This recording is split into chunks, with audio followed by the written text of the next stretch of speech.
SV kids TV Tamil.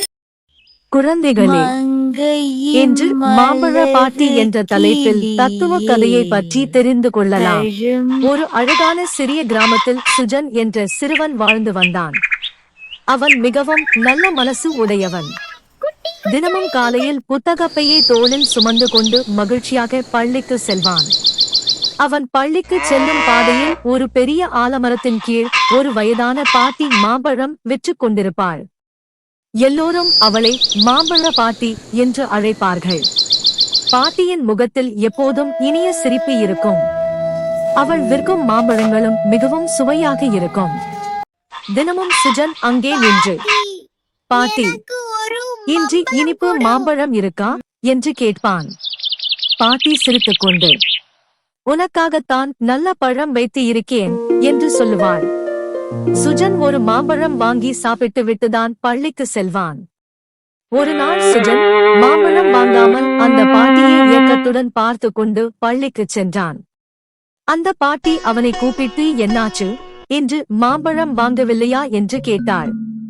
அதற்கு சுஜன், இல்லை பாட்டி, இன்று என்னிடம் பணம் இல்லை, அதனால் வாங்கவில்லை என்று சொன்னான். இதற்கு ஏன் கவலைப்படுகிறாய் தங்கம்? நீ என்னுடைய பேரன் அல்லவா? நான் உனக்கு இலவசமாகவே தருகிறேன். இந்தா மாம்பழம் சாப்பிடு என்று சொன்னாள். இதனால் சுஜன் ஆனந்த கண்ணீரில் மிதந்தான். சில நாட்களில் பாட்டிக்கும் சுஜனுக்கும் நல்ல பாசம் உருவானது. ஒரு நாள் மழை பெய்து கொண்டிருந்தது. சுஜன் குடையுடன் பள்ளிக்கு சென்றான். ஆனால் அந்த ஆலமரத்தின் கீழ் பாட்டி இல்லை. பாட்டி இன்று ஏன் வரல என்று அவன் கவலையுடன் நினைத்தான். அன்று பள்ளியிலும் அவனுக்கு மனசு சரியாக இல்லை. மறுநாள் காலையிலும் அவன் ஓடிப்போய் பார்த்தான். அப்போதும் பாட்டி இல்லை. 2 நாளா வரலையே என்று அவன் மிகவும் கவலைப்பட்டான். 3வது நாள் காலையில் அவன் தனது அம்மாவிடம் கேட்டான், அம்மா, மாம்பழ பாட்டி எங்க இருக்காங்கன்னு தெரியுமா? அம்மா சொன்னாள், அந்த பாட்டி கிராமத்தின் கடைசி தெருவில் ஒரு சிறிய வீட்டில் இருக்காங்க. சுஜன் உடனே பள்ளிக்கு செல்லும் முன் அந்த வீட்டுக்கு ஓடினான். அது மிகவும் பழைய சிறிய வீடு. கதவு பாதியாக திறந்திருந்தது. பாட்டி என்று மெதுவாக அழைத்தான். உள்ளிருந்து பலவீனமான குரல் கேட்டது. யார்பா அது? சுஜன் உள்ளே சென்றான். பாட்டி படுக்கையில் சோர்வாக படுத்திருந்தாள்.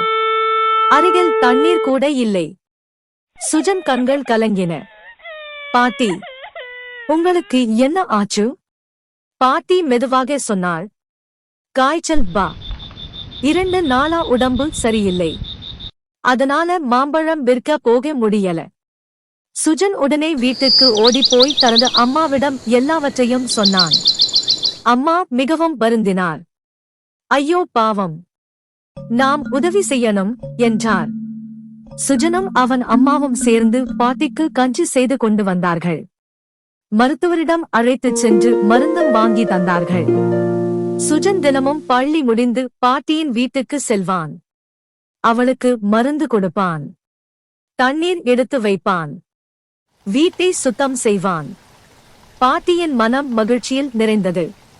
ஒருநாள் பாட்டி கண்ணீருடன் சொன்னாள், எனக்கு சொந்த பிள்ளைகள் கூட இவ்வளவு அன்பா பார்த்து கொள்ளவில்லைப்பா. நீ ரொம்ப நல்லவன். சுஜன் சிரித்துக்கொண்டு சொன்னான், நீங்க எனக்கு தினமும் அன்போட மாம்பழம் கொடுத்தீங்களே பாட்டி, இப்போ நான் உதவி செய்யணும் என்று சொன்னான். பாட்டியின் மனம் மகிழ்ந்தது. சில நாட்களில் பாட்டியின் உடல்நிலை நன்றாகிவிட்டது. மீண்டும் அந்த ஆலமரத்தின் கீழ் பாட்டி மாம்பழம் விற்க வந்தாள். சுஜன் தூரத்தில் இருந்து ஓடி வந்து மகிழ்ச்சியாக சொன்னான், பாட்டி, நீங்க மீண்டும் வந்துட்டீங்க. பாட்டி சிரித்துக்கொண்டு அவனுக்கு ஒரு பெரிய இனிப்பு மாம்பழம் கொடுத்தாள். இது என் நல்ல மனசு கொண்ட பேரனுக்கான பரிசு என்றாள். அங்கிருந்த மக்கள் எல்லோரும் சுஜனை பாராட்டினார்கள். அன்று சுஜன் ஒரு பெரிய விஷயத்தை கற்றுக்கொண்டான். அன்பு கொடுத்தால் அன்பே திரும்பி வரும். கதையின் தத்துவம், பெரிய உதவி செய்ய வேண்டிய அவசியமில்லை, சிறிய உதவியும் பெரிய மகிழ்ச்சியை தரும். வயதானவர்களை அன்பாக கவனிக்க வேண்டும். நல்ல மனசு கொண்டவர்கள் எல்லோராலும் நேசிக்கப்படுவார்கள்.